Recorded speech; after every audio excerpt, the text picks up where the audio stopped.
Fraser, we're back again for another update. Can you tell us about some of the recent announcements that will impact PFA Scotland members?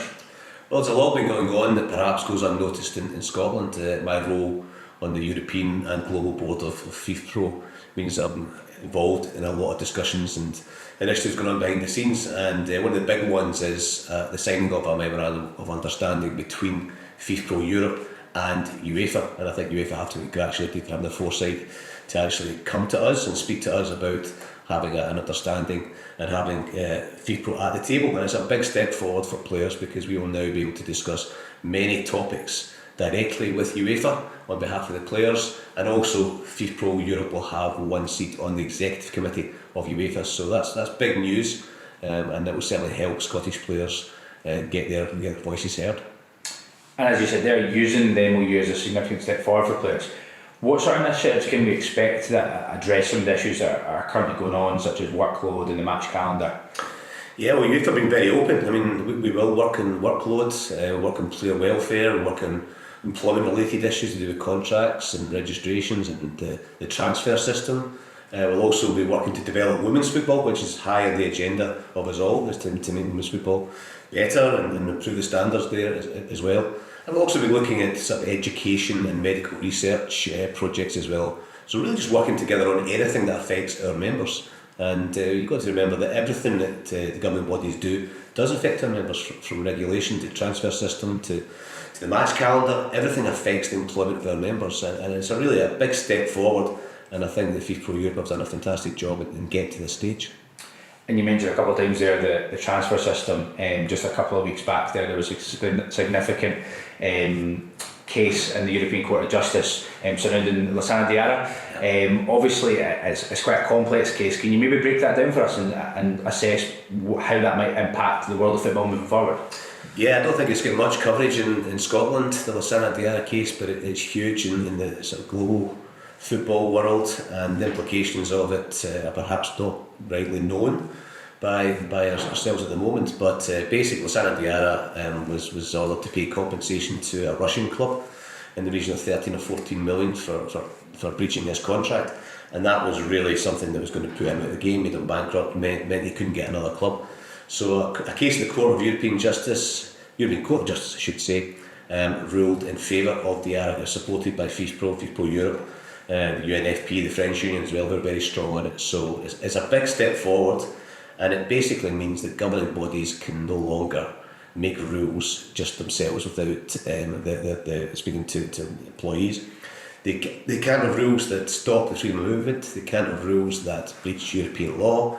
And the implications of it all are that we're going to all have to sit down and look at the transfer system, and that's something that FIFPRO globally will do with FIFA in the coming weeks. And circling back to the workload issue that we touched on, we recently learned that players in Scotland receive significantly less rest than players worldwide. What does that tell you about the increasing demands of the modern day player?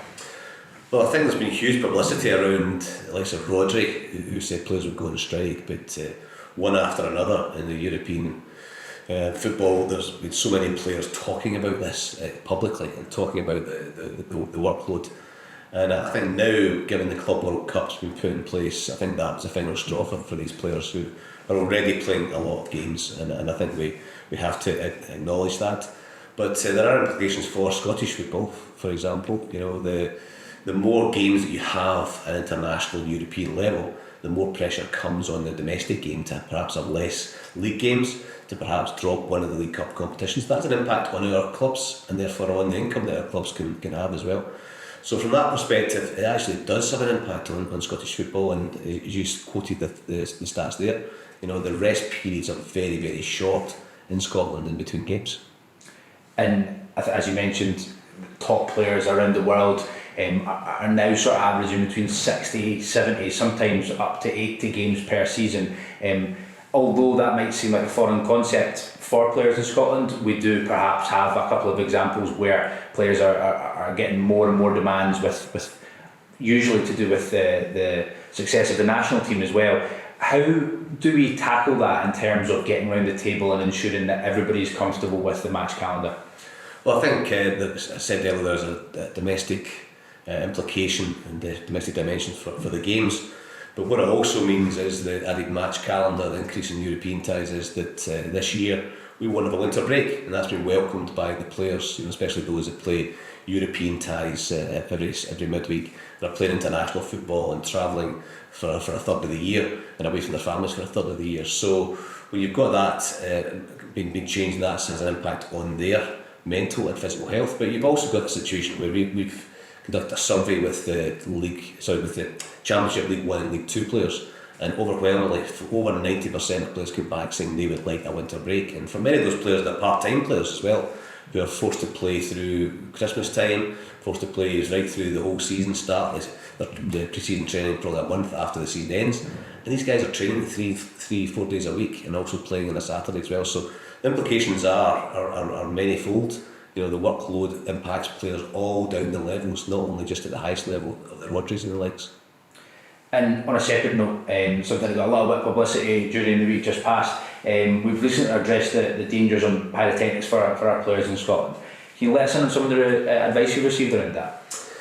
Yeah, well, we're going to, certainly we've advised our players before, and we'll revisit that advice to tell our players not to approach or go near any of the pyrotechnics if they're thrown on the pitch. I get the arguments from supporters and the ultras that it looks brilliant, it adds to the atmosphere. Of course it does.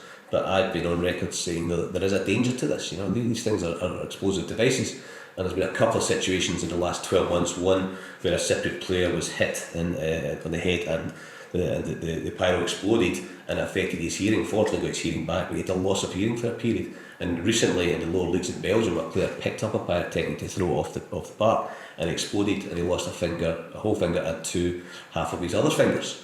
So, we have to realise these things are very, very dangerous. But from our perspective, our advice to members is do not approach these pyrotechnics at all, because they could explode at any time. Perfect. Thanks for your update, Fraser. Thank you.